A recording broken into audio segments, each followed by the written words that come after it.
अब सबसे बड़ी बात यह है कि अपने आप को सभी लोग स्वस्थ रखें, मेरी मंगल कामना है।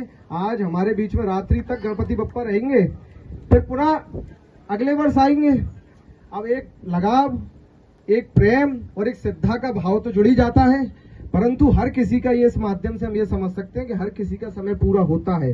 इसीलिए सदैव ही जब तक हम अपने देश की, अपने आसपास वाले लोगों की सेवा करते रहे, हमारे माध्यम से किसी को दुख ना पहुंचे।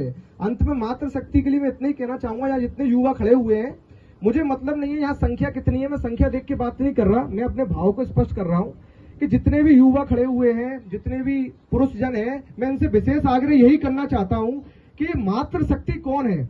जो हमारे देश को चलाने का कार्य करती है, जो हमारे घर का पालन पोषण करने का कार्य करती है, जो निरंतर रात दिन अनवरत साधना करते हुए हम सभी के लिए अपने जीवन को समर्पित करती है। जब भी देश पर कोई हानि आई, जब भी राष्ट्र पर कोई हानि आई, जब भी हम लोगों पर कोई हानि आई, तो यही मातृ शक्ति है जिसने माँ जगदम्बा, माँ काली, माँ सरस्वती, माँ पीताम्बरा, माँ बंगलामुखी जैसे बड़े बड़े अवतार लिए, जिसने हमारे ऊपर से, हमारे राष्ट्र के ऊपर से बड़े बड़े संकट को खत्म कर दिया। तो इसलिए हर घर में मातृ शक्ति का सम्मान होना चाहिए और यह संदेश घर घर तक पहुंचाएं। मातृ शक्ति हमारे देश का गौरव है, हमारे देश की आन बान और शान है। हमको केवल बोलना नहीं है, करके दिखाना है। इनके चरणों का पूजन भी करना है, इनको सम्मान भी देना है। और मैं तो कहता हूं कि जब भी हम घर से निकले, आज के समय में युवा बहुत मॉडर्न हो गया है, आधुनिक हो गया है, अपनी आधुनिकता को छोड़ के जब भी हम घर से निकले, अपनी दादी,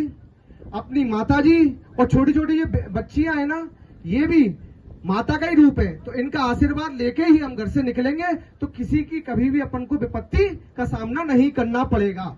इसी के साथ मैं अपनी वाणी को विराम देने से पहले यही कहना चाहता हूं युवाओं से कि युवा लगातार शिक्षा के क्षेत्र में, जिस भी क्षेत्र में आगे बढ़ना चाहता है बढ़े, पर यह ध्यान रखे कि वसुधा का नेता कौन हुआ, भूखंड विजेता कौन हुआ और अतुलित इसके नेता कौन हुआ, नवधर्म प्रेता कौन हुआ, जिसने न कभी आराम किया और विघ्नों में रहकर, जो विघ्नों में रहकर निरंतर काम करते हैं वही व्यक्ति सफल होता है। इसलिए लालच और स्वार्थ को सेकेंडरी रख के अपने नेशन को, अपने राष्ट्र को सर्वोपरि रखें और निरंतर सनातन के लिए, हिंदुत्व के लिए, राष्ट्र के लिए, धर्म के लिए और महिलाओं के लिए, मातृ शक्ति के लिए काम करते रहे। बहुत बहुत धन्यवाद। बोली भारत माता की, भारत माता की। धन्यवाद।